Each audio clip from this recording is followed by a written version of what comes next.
about this. And but we have two more, really, one more presentation, one more announcement, both from Germany. We have Max Habertrsoh joining us, and he will fill us in what he has to present. Max, go ahead if you can unmute yourself and maybe turn your camera. It doesn't seem to be working. Thank you very much. Jürgen, do you hear me? Yes, we hear you, but we can, I don't know if we can see you though. We cannot see you, we can only hear you. You cannot see me. Can you see my picture? We see your picture, your small picture. All right, at least but that's fine. Go ahead, we were looking at your picture. Okay, thank you very much. I apologize very much because I had a technical problem today, which has been pursuing me since a few days ago, so I'm sorry. And in the interest of other speakers or contributions, let me abridge a little bit my manuscript or what I prepared for today's evening. I want to concentrate actually on two items, especially the corona pandemic and the so-called king tourist and cross-cooperation. The global spread of COVID-19 and its economic, social, cultural, and environmental impact urges travel and tourism to readjust its parameters of thought and action. This may seem particularly difficult at a time marked by the freewheeling attitudes and individualized behaviors of seemingly more and more demanding and hedonistic travelers. The client is king argument may serve as just one statement characterizing this symptom.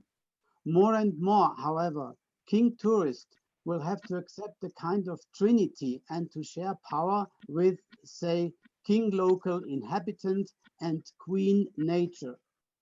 Therefore, in view of occurrences that in the wake of the pandemic put many things upside down, I would suggest that hosts welcome measures proceed targeting at those potential visitors and hosts they really wish to receive in a likely way, as a landlord would choose scrupulously amongst his potential tenants to find out who fits best. This would serve to the best of the host-visitor relationship and as just one element to preserve and further the social and cultural authenticity of the destination. Last but not least, to peace on the place.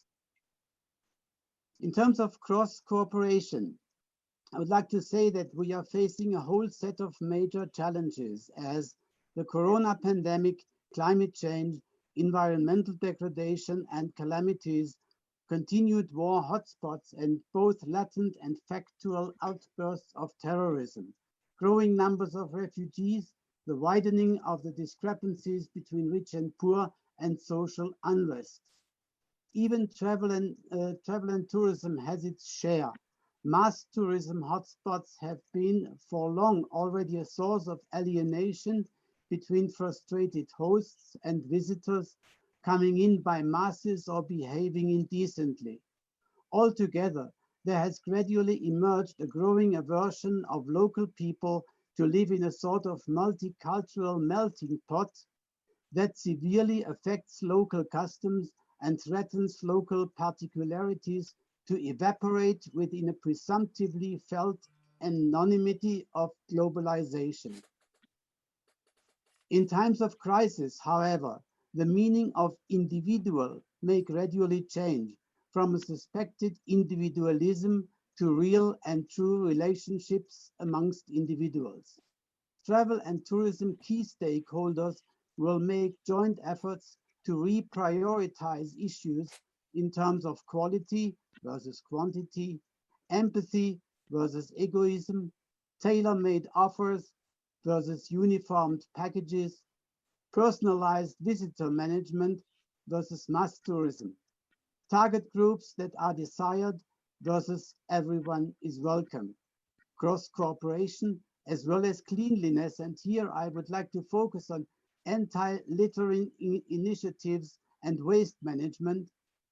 Then security and safety with a focus on secure and accountable policies, safe and healthy environments, and enhanced services worth the money, and a very much different idea of energy and mobility toward renewable energy and e-mobility.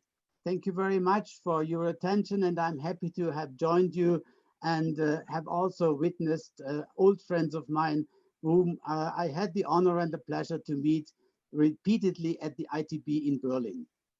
Thank you very Max, much, if I Max. could just Yes. get a word in, Max, it's really important what you stated about the trash and the littering, dealing also with safety and security.